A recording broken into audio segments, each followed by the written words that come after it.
Hi there, everyone. It is Sunday night, and I am going to attempt to read chapter 17 of The Hobbit.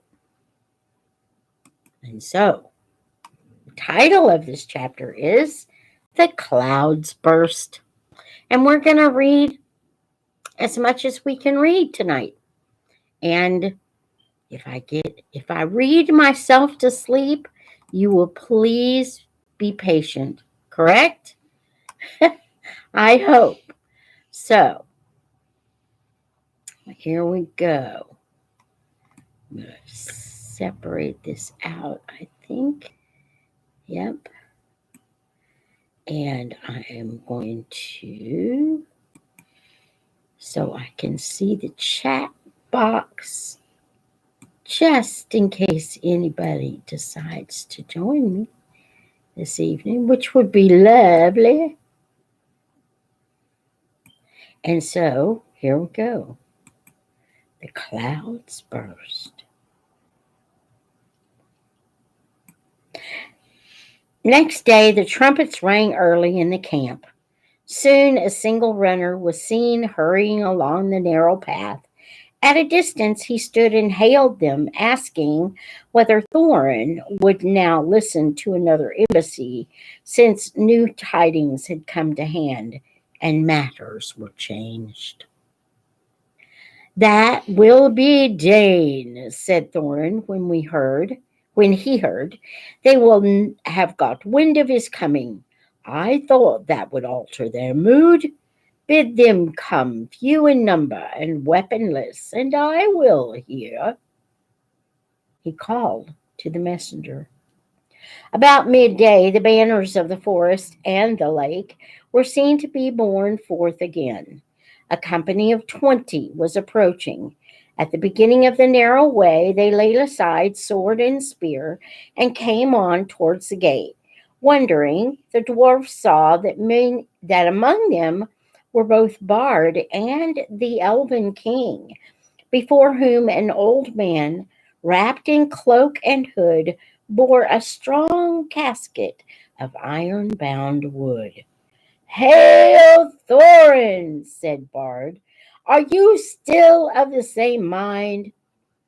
"My mind does not change with the rising and setting of a few suns," answered Thorin. "Did you come to ask me idle questions? Still, the elf host has not departed, and as I bade. Till then you come in vain to bargain with me. Is there then nothing for which you would yield any of your gold? Nothing that you or your friends have to offer?" "One of the Arkenstone of Thrain," said he, and at the same moment the old man opened the casket and held aloft the jewel. The light leaped from his hand, bright and white in the morning. Then Thorin was stricken dumb with amazement and confusion. No one spoke for a long while. Thorin at length broke the silence, and his voice was thick with wrath.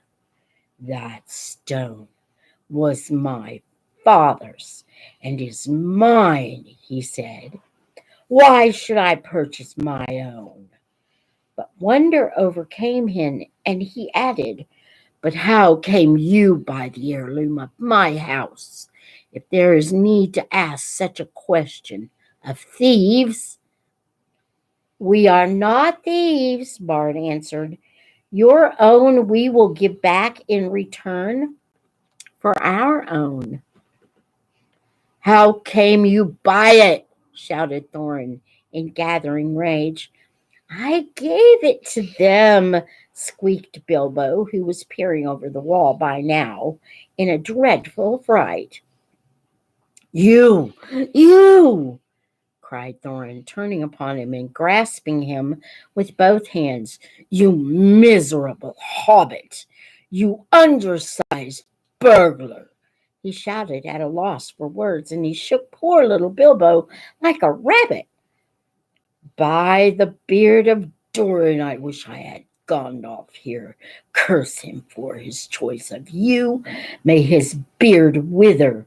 As for you, I will throw you to the rocks, he cried and lifted Bilbo in his arms. Stay! Your wish is granted, said a voice. The old man with the casket threw aside his hood and cloak. Here is Gandalf, and none too soon, it seems. If you don't like my burglar, please don't damage him. Put him down and listen first to what he has to say. You all seem in league, said Thorin, dropping Bilbo on the top of the wall. Never again will I have dealings with any wizard or his friends. What have you to say, you descendant of rats? Dear me, said Bilbo. I am sure this is all very uncomfortable for you. You may remember saying that I might choose my own 14th share. Perhaps I took it too literally. I have been told that dwarfs are sometimes politer in word than in deed. The time was all the same when you seemed to think that I had been of some service. Descendant of rats, indeed. Is this all the service of you and your family that I was promised, Thorin? Take it that I have disposed of my share as I wished, and let it go at that. I will, said Thorin grimly, and I will let you go at that. And may we never meet again.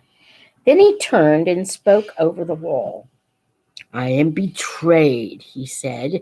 It was rightly guessed that I could not forbear to redeem the Arkenstone, the treasure of my house. For it I will give 1/14th share of the hoard in silver and gold, setting aside the gems, but that shall be accounted the promised share of this traitor. And with that reward he shall depart, and you can divide it as you will. He will get little enough, I doubt not. Take him if you wish to live, and no friendship of mine goes with him. Get down now to your friends, he said to Bilbo, or I will throw you down. What about the gold and silver? Asked Bilbo. That shall follow after, as can be arranged, said he. Get down. Until then we keep the stone, cried Bard. You are not making a very splendid figure as a king under the mountains, said Gandalf, but things may change yet. They may indeed, said Thorin, and already so strong was the bewilderment of the treasure upon him, he was pondering whether by the help of Dane he might not recapture the Arkenstone and withhold the share of the reward. And so Bilbo was swung down from the wall and departed with nothing for all his trouble, except the armor which Thorin had given him already. More than one of the dwarves in their hearts felt shame and pity at his going. Farewell, he cried to them. We may meet again as friends. Be off, called Thorin. You have mail upon you, which was made by my folk, and is too good for you. It cannot be pierced by arrows, but if you do not hasten, I will sting your miserable feet. So be swift. Not so hasty, said Bard. We will give you until tomorrow. At noon we will return and see if you have brought from the hoard the portion that is to be set against the stone. If that is done without deceit, then we will depart, and the elf host will go back to the forest. In the meanwhile, farewell. With that, they went back to camp, but Thorin sent messengers by Roag, telling Dane of what had passed and bidding him to come with wary speed. And I'm going to take a break here just for a second because I saw someone come in and I just wonder if they said hello. 1 second. Let me move this down. Did you say hello? I'm going to say hello. Hello. I don't know who's here, but glad you're here. You are here. I can't type tonight either. Okay, let's go back and keep reading our story here. Come on. Come on, page. Come on back up. Okay.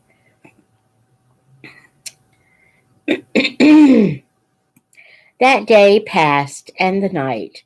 The next day the wind shifted west and the air was dark and gloomy. The morning was still early when a cry was heard in the camp. Runners came in to report that a host of dwarves had appeared around the eastern spur of the mountain and was now hastening to Dale. Dane had come. He had hurried on through the night and so had come upon them sooner than they had expected. Each one of his folk was clad in a hauberk of steel mail that hung to his knees. Okay, everyone, you need to look up that word hauberk right there. Hauberk. Hauberk. Hauberk. Okay, so it's made of steel mail that hung to his knees, and his legs were covered with hose of a fine and flexible metal mesh, the secret of whose making was possessed by Dane's people. The dwarves are exceedingly strong for their height, but most of these were strong even for dwarves. In battle, they wielded heavy two-handed mattocks. There's another word. But each of them had also a short broadsword at his side and a round shield slung at his back. Their beards were forked and plaited and thrust into their belts. Their caps were of iron, and they were shod with iron, and their faces were grim. Trumpets called men and elves to arms. Before long, the dwarves could be seen coming up the valley at a great pace. They halted between the river and the eastern spur, but a few held on their way and, crossing the river, drew near the camp. And there they laid down their weapons and held up their hands in sign of peace. Bard went out to meet them, and with him went Bilbo. "We are sent from Dane, son of Nain," they said when questioned. "We are hastening to our kinsmen in the mountain, since we learned that the kingdom of old is renewed. But who are you that sit in the plain as foes before defended walls?" This, of course, in the polite and rather old-fashioned language of such occasions, meant simply, "You have no business here. We are going on, so make way or we shall fight you." They meant to push on between the mountain and the loop of the river, for the narrow land there did not seem to be strongly guarded. Bard, of course, refused to allow the dwarfs to go straight on to the mountain. He was determined to wait until the gold and silver had been brought out in exchange for the Arkenstone, for he did not believe that this would be done. If once the fortress was manned with so large and warlike a company, they had brought with them a great store of supplies, for the dwarves can carry very heavy burdens, and nearly all of Dane's folk, in spite of their rapid march, bore huge packs on their backs in addition to their weapons. They would stand a siege for weeks, and by that time, yet more dwarves might come, and yet more, for Thorin had many relatives. Also, they would be able to reopen and guard some other gate, so that the besiegers would have to encircle the whole mountain, and for that they had not sufficient numbers. These were, in fact, precisely their plans, for the raven messengers had been busy between Thorin and Dane. But for the moment, the way was barred, so after angry words, the dwarf messengers retired, muttering in their beards. Bard then sent messengers at once to the gate, but they found no gold or payment. Arrows came forth as soon as they were within shot, and they hastened back in dismay. In the camp all was now astir, as if for battle, for the dwarves of Dane were advancing along the eastern bank. Fools, laughed Bard, to come thus beneath the mountain's arm. They do not understand war above ground, whatever they may know of battle in the mines. There are many of our archers and spearmen now hidden in the rocks upon their right flank. Dwarf mail may be good, but they will soon be hard put to it. Let us set on them now from both sides before they are fully rested. But the Elven King said, Long will I tarry ere I begin this war for gold. The dwarves cannot pass us unless we will or do anything that we cannot mark. Let us hope still for something that will bring reconciliation. Our advantage in numbers will be enough, if in the end it must come to unhappy blows. But he reckoned without dwarves. The knowledge that the Arkenstone was in the hands of the besiegers burned in their thoughts. Also, they guessed the hesitation of Bard and his friends, and resolved to strike while they debated. Suddenly, without signal, they sprang silently forward to attack. Bows twanged and arrows whistled. Battle was about to be joined. Still more suddenly, a darkness came on with dreadful swiftness. A black cloud hurried over the sky.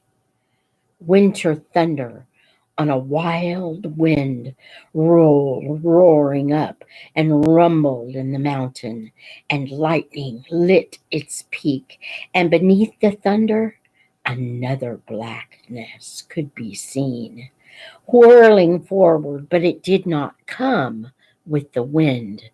It came from the north, like a vast cloud of birds, so dense that no light could be seen between their wings. Halt! Cried Gandalf, who appeared suddenly and stood alone, with arms uplifted between the advancing dwarves and the ranks awaiting them. Halt! He called in a voice like thunder, and his staff blazed forth with a flash like lightning. Dread has come upon you all. Alas, it has come more swiftly than I guessed. The goblins are upon you. Bolg of the north is coming. O Dane, whose father you slew in Moria. Behold, the bats are above his army like a sea of locusts. They ride upon wolves, and wargs are in their train. Amazement and confusion fell upon them all. Even as Gandalf had been speaking, the darkness grew. The dwarves halted and gazed at the sky. The elves cried out with many voices. Come, called Gandalf. There is yet time for counsel. Let Dane, son of Nain, come swiftly to us. So began a battle that none had expected, and it was called the Battle of Five Armies, and it was very terrible. Upon one side were the goblins and the wild wolves, and upon the other were elves and men and dwarves. This is how it fell out. Ever since the fall of the great goblin of the Misty Mountains, the hatred of their race for the dwarves had been rekindled to fury. Messengers had passed to and fro between all their cities, colonies, and strongholds, for they resolved now to win the dominion of the north. Tidings they had gathered in secret ways, and in all the mountains there was a forging and an arming. Then they marched and gathered by hill and valley, going ever by tunnel or under dark, until around and beneath the great mountain, Gundabad of the north, where was their capital, a vast host was assembled, ready to sweep down in time of storm unawares upon the south. Then they learned of the death of Smaug, and joy was in their hearts, and they hastened night after night through the mountains, and came thus at last on a sudden from the north, hard on the heels of Dane. Not even the ravens knew of their coming until they came out in the broken lands which divided the lonely mountain from the hills behind. How much Gandalf knew cannot be said, but it is plain that he had not expected this sudden assault. This is the plan he made in council with the Elven King and with Bard, and with Dane, for the Dwarf Lord now joined them. The goblins were the foes of all, and at their coming all other quarrels were forgotten. Their only hope was to lure the goblins into the valley between the arms of the mountain, and themselves to man the great spurs that struck out south and east. Yet this would be perilous. If the goblins were in sufficient numbers to overrun the mountain itself, and so attack them also from behind and above. But there was no time to make any other plan or to summon any help. Soon the thunder passed, rolling away to the southeast, but the bat cloud came, flying lower over the shoulder of the mountain, and whirled above them, shutting out the light and filling them with dread. To the mountain, called Bard. To the mountain, let us take our places while there is yet time. On the southern spur, in its lower slopes, and in the rocks at its feet, the elves were set.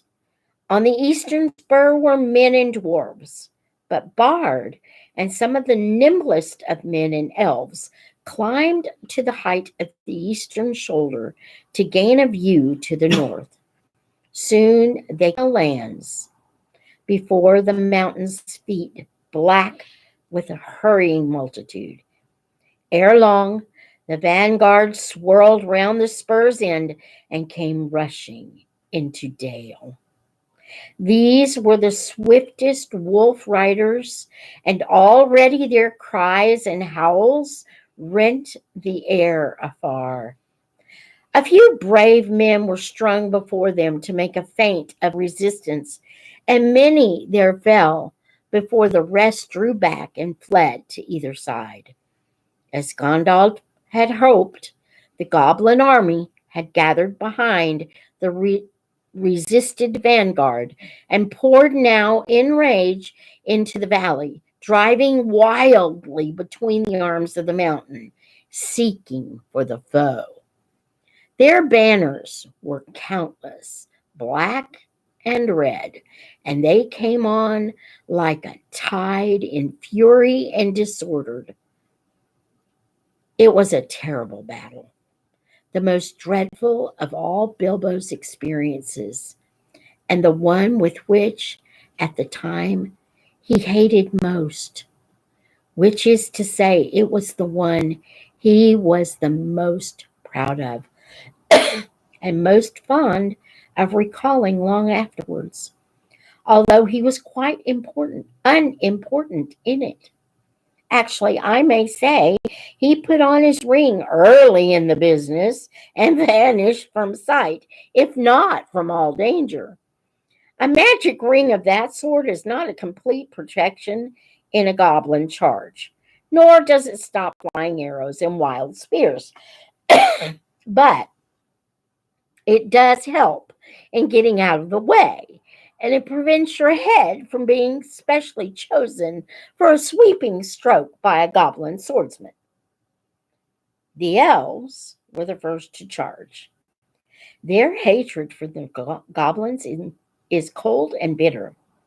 Their spears and swords shone in the gloom with a gleam of chill flame. So deadly was the wrath of the hands that held them. As soon as the host of their enemies was dense in the valley, they sent in against it a shower of arrows, and each flickered as it fled, as if with stinging fire. Behind the arrows, 1,000 of their spearmen leapt down and charged. The yells were deafening. The rocks were stained black with goblin blood. Just as the goblins were recovering from the onslaught and the elf charge was halted, there arose from across the valley a deep throated roar with cries of Moria and Dane, Dane. The dwarves of the Iron Hills plunged in, wielding their mattocks upon the other side, and beside them came the men of the lake with long swords. Panic came upon the goblins, and even as they turned to meet this new attack, the elves charged again with renewed numbers. Already, many of the goblins were flying back down the river to escape from the trap, and many of their own wolves were turning upon them and rending the dead and wounded. Victory seemed at hand when a cry rang out on the heights above. Goblins had scaled the mountain from the other side, and already many were on the slopes above the gate, and others were streaming down recklessly, heedless of those that fell screaming from cliff and precipice to attack the spurs from above. Each of these could be reached by paths that ran down from the main mass of the mountain in the center, and the defenders had too few to bar the way for long. Victory now vanished from hope. They had only stemmed the first onslaught of the black tide. Day drew on. The goblins gathered again in the valley. There a host of wargs came ravening and with them came the bodyguard of Bolg, goblins of huge size, with scimitars of steel. Soon actual darkness was coming into a stormy sky, while still the great bats swirled about the heads and ears of elves and men, or fastened vampire-like on the stricken. Now Bard was fighting to defend the eastern spur, and yet giving slowly back, and the elf lords were at bay about their king upon the southern arm, near to the watch post on Raven Hill. Suddenly there was a great shout, and from the gate came a trumpet call. They had forgotten Thorin. Part of the wall, moved by levers, fell outward with a crash into the pool. Out leapt the king under the mountain, and his companions followed him. Hood and cloak were gone. They were in shining armor, and red light leapt from their eyes.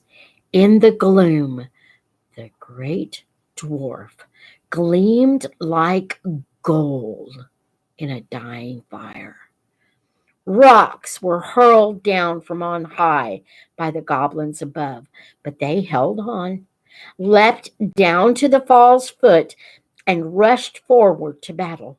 Wolf and rider fell or fled before them. Thorin wielded his axe with mighty strokes, and nothing seemed to harm him. To me, elves and men, to me, O my kinsfolk, he cried, and his voice shook like a horn in the valley. Down, heedless of order, rushed all the dwarves of Dane to his help. Down, too, came many of the lake men, for Bard could not reach them, and out upon the other side came many of the spearmen of the elves. Once again the goblins were stricken in the valley, and they were piled in heaps till Dale was dark and hideous with their corpses. The wargs were scattered, and Thorin drove right against the bodyguard of Bolg, but he could not pierce their ranks. Already behind him, among the goblin dead, lay many men and many dwarves and many a fair elf that should have lived yet long ages merrily in the wood. And as the valley widened, his onset grew ever slower. His numbers were too few. His flanks were unguarded. Soon the attackers were attacked, and they were forced into a great ring, facing every way, hemmed all about with goblins and wolves returning to the assault. The bodyguard of Bolg came howling against them and drove in upon their ranks like waves upon cliffs of sand. Their friends could not help them, for the assault from the mountain was renewed with redoubled force, and upon either side men and elves were being slowly beaten down. On all this, Bilbo looked with misery. He had taken his stand on Ravenhill among the elves, partly because there was more chance of escape from that point, and partly, with the more tookish part of his mind, because it was because if he was going to be in a last desperate stand, he preferred on the whole to defend the elven king. Gandalf, too, I may say, was there, sitting on the ground, as if in deep thought, preparing, I suppose, some last blast of magic before the end. That did not seem far off. It will not be long now, thought Bilbo, before the goblins win the gate, and we all slaughtered, or driven down and captured. Really, it is enough to make one weep, after all one has gone through. I would rather old Smaug had been left with all the wretched treasure than that these vile creatures should get it. And poor old Bomba and Balin and Fili and Keely and all the rest come to a bad end, and Bard too, and the lake men and the merry elves. Misery me! I have heard songs of many battles, and I have always understood that defeat may be glorious. It seems very uncomfortable, not to say distressing. I wish I was well out of it. The clouds were torn by the wind, and a red sunset slashed the west. Seeing the sudden gleam in the gloom, Bilbo looked around. He gave a great cry. He had seen a sight that made his heart leap. Dark shapes, small, yet majestic against the distant glow. "The eagles! The eagles!" he shouted. "The eagles are coming!" His eyes were seldom wrong. The eagles were coming down the wind, line after line, in such a host as must have gathered from all the areas of the north.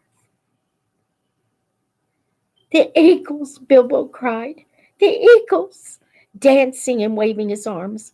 If the elves could not see him, they could hear him. Soon they too took up the cry, and it echoed across the valley.